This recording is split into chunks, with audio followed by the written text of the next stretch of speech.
Saddam Hussein مسلم تاریخ کا ایک ایسا بہادر اور نڈر شخص تھا جس سے یہودی خوف کھاتے تھے اور صدام کا نام سننا بھی پسند نہیں کرتے تھے۔ صدام حسین اکثر اپنے دیے گئے انٹرویوز میں بتاتا رہتا تھا کہ میں ایٹم بم اپنے ملک کے لوگوں کے لیے نہیں بنا رہا، بلکہ یہ میں اس لیے بنا رہا ہوں تاکہ میں یہودیوں کی نیندیں اڑا سکوں۔ ایک دفعہ صدام حسین سے متعلق اسرائیل کے وزیر دفاع نے کہا تھا کہ یہ ایک پاگل شخص ہے جسے نہ تو اپنی فکر ہے اور نہ ہی لوگوں کی۔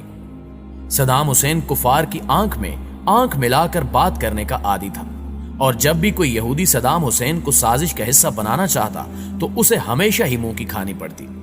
دوستو، یہی وہ حکمران تھا جو ایک خاتون کی فریاد پر اسرائیل پر چڑھ دوڑا تھا اور اسرائیل کے دارالحکومت پر 40 میزائل داغ دیے تھے۔ ہوا کچھ یوں تھا کہ ایک دفعہ صدام حسین کی لائیو کانفرنس چل رہی تھی کہ اچانک ایک چیختی چلاتی ہوئی عورت اس کے سامنے آ کر کھڑی ہوئی اور صدام حسین کو سخت الفاظ میں مخاطب کرتے ہوئے کہا کہ اسرائیلی فوجیوں نے میری بیٹی کو ریپ کا نشانہ بنا کر قتل کر دیا ہے اور تمہیں یہاں کوئی فکر نہیں ہے، تم عیش و آرام کی زندگی بسر کر رہے ہو اور ادھر ہم پر مظالم کے پہاڑ توڑے جا رہے ہیں۔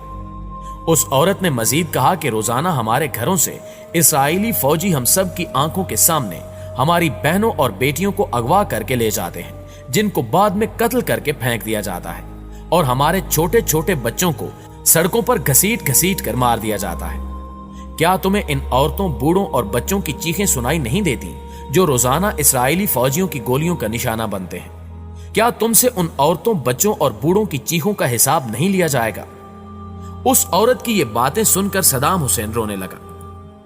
اور کہا کہ اب اسرائیل کا کوئی بھی شخص صبح کا سورج نہیں دیکھ پائے گا، اور جس طرح یہودیوں نے ہماری ماؤں بہنوں کو رلایا ہے، میں اسی طرح ان کی چیخیں نکلواؤں گا اور ان کو تہس نہس کر کے رکھ دوں گا۔ لہٰذا اس کے فوراً بعد صدام حسین وہاں سے اٹھا اور فوجی قیادت کی ایک میٹنگ بلائی جس میں اس نے اسرائیل پر حملہ کرنے کا حکم جاری کر دیا،